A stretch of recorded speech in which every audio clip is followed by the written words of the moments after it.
Okay, so my talk officially finished about 5 minutes ago. So thank you all for staying longer. I will, unlike Marcello, present to you book clips that, as he said, at least half of you being there. There are hundreds of papers about this output. I will present to you some observations from AKTUGAY formation, and I believe that nobody of you have ever been there. Even I believe the Troy, who's been everywhere, has not been there yet. So, and in fact, I was there just for 1 day, so my talk will be quite light compared to previous ones. So how I ended up there? So this is actually the area we were driving my car to Polygon when I was doing a field school with second-year students, and I noticed this outcrop, which looks pretty spectacular to me, and I decided to stop. We looked quickly there, and I offered to students to shorten our work in the Polygon and to work 1 day there instead, just to log these sections. So what you are seeing here, we are seeing black shales here, which is coastal formation. Then we see this, what was described in literature, kind of pinkish sandstone, and then we see again interbedded silt, black shales, mud, and with stromatolites actually at the top. So this is all NEOPROTEROZOIC formation. Oh, sorry, I should go a different way. So this is located in southern Kazakhstan. So Kazakhstan has about 15 sedimentary basins. In blue are basins which are producing oil. Others are oil-free basins. And the area that our location is here in Chusarisu Basin. This is just a bit different view of this basin. And one of the reasons that I'm interested there, I have a project called Organic Rich Strata. So I tried to identify actually source rocks and petroleum systems in this area. So they are located about there. So here is a close-up view. All of these white rocks here, they are carbonates, and then in the middle of them we actually have some of these plastics.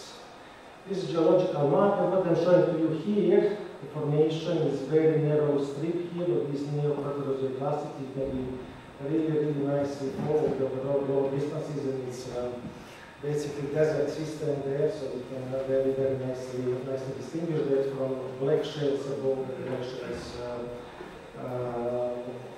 below. So here is a division that you are interested in the area about, and there is full succession of here then to carboniferous. Stratigraphy is the only thing that was described there, shows that this AKTUGAY formation is a part of Mali-Karatau group, and this is the only actually sandstone formation. Way more interesting is actually Chichkan, which has a complete site here. This is maximum flooding surface, this is a remnant surface, and so on, but I will get back to stratigraphy later. This is a bit different view from a different angle. So looking to this outcrop, this is zoom in view for this outcrop, and here is AKTUGAY formation that I will show to you. So I said to you that students did that. I did not plan to present this talk here. I was lucky the student did some work. So this is second-year students' work. Formation is about 60 meters thick. And what is interesting there, at the bottom part there, we have really conglomerates, cross-bedded sandstone, pretty high energy system there. Everything indicates that it's fully braided depositional system.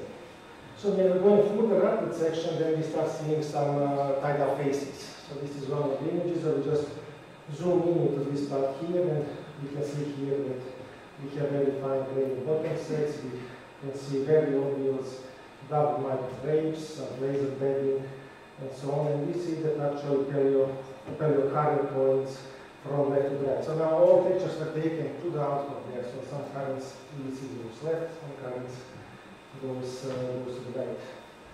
So another example here, we see lots of bidirectional currents, herringbone, tidal rhythmites, if you carefully look between different coordinates.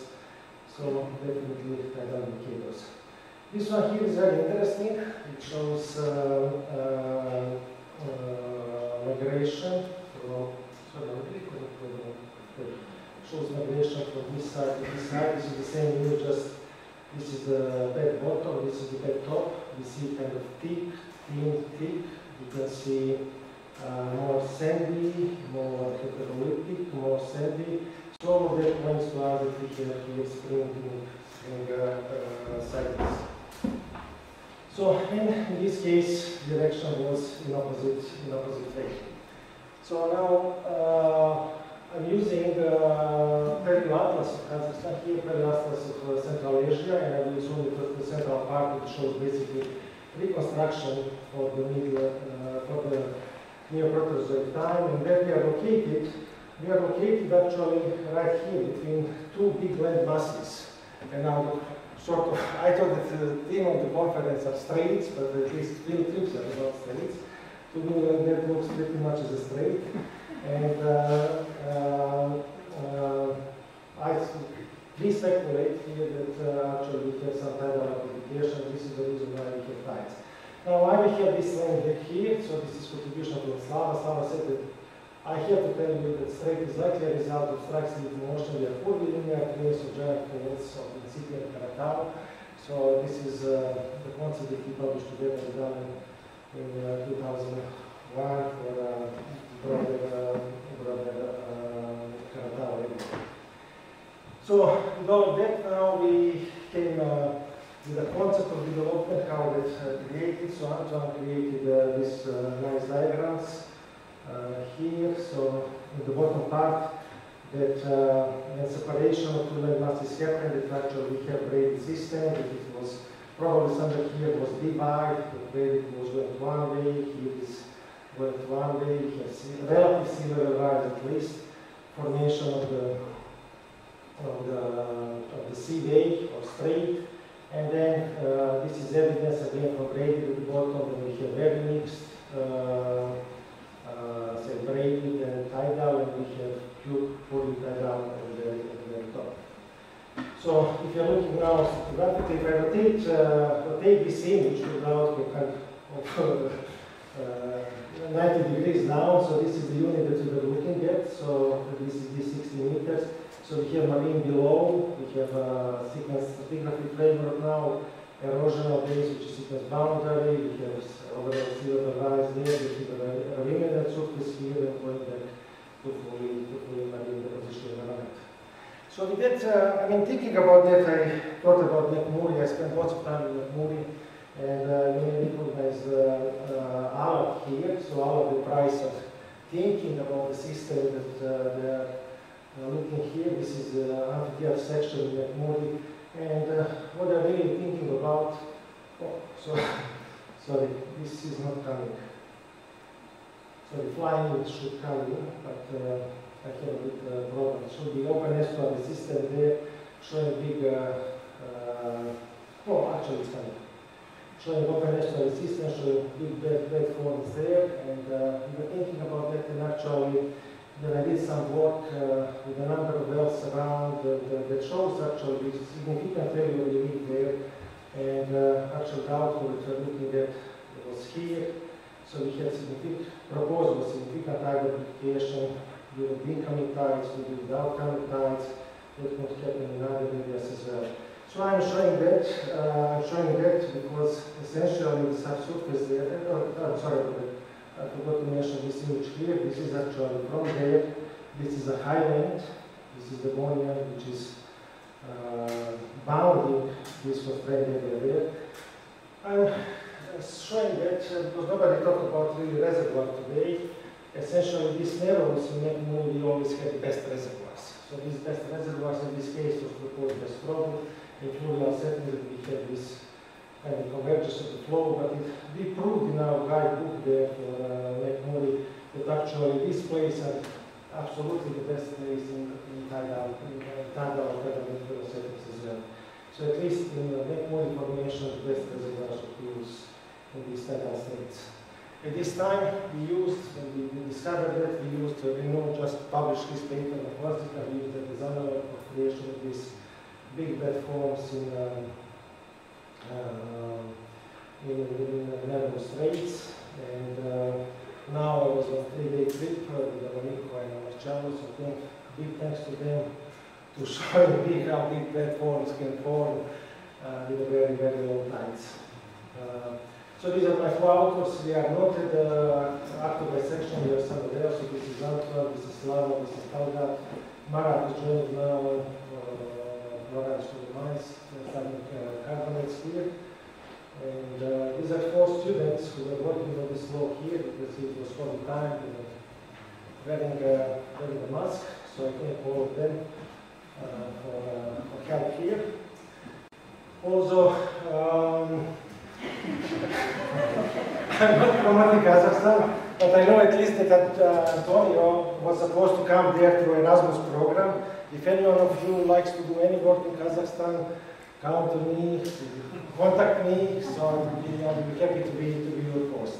I'm not from Kazakhstan, but I really So thank you all very much for the attention. Thank you for staying longer. And I hope talk was light enough for the last talk of the day. Thank you.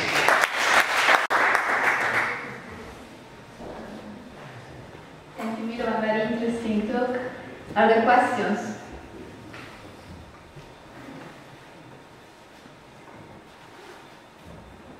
So, Janine. Don't tell me that I use your model wrongly. Thank you. No, it was just about the age. You said it's Proterozoic? Neoproterozoic, yes. Neoproterozoic. Yes. Do you have more detail about the age? Not really. What is the basis of the datation of those units? I mean, there is a single paper that I know about, which is in Russian, that they interpreted that as Neoproterozoic, so this is what I'm relying on.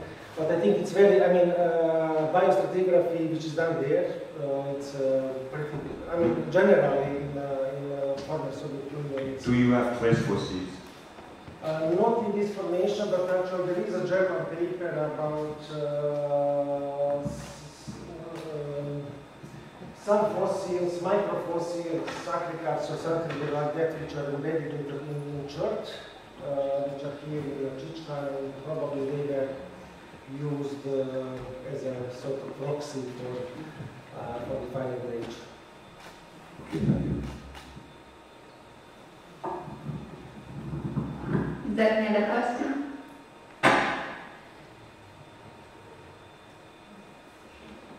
So, Dimitar, I will ask you, so the tectonic setting, could you expand a little bit more on that, how you form the strait or seaway that you showed in your interpretation? This is really a question for Slava, but I will try. So, the question is very good. So, one of the most magnificent fault systems, I think, in the world that exists is this Karatau fault system, which exists basically from Neoproterozoic times and being reactivated. It's mostly strike slip. Even many suggestions suggest that it's still now connected directly to the mountain, and people are explaining the helium, which is coming, but it's coming actually from the helium because of lots of helium plates in this area there.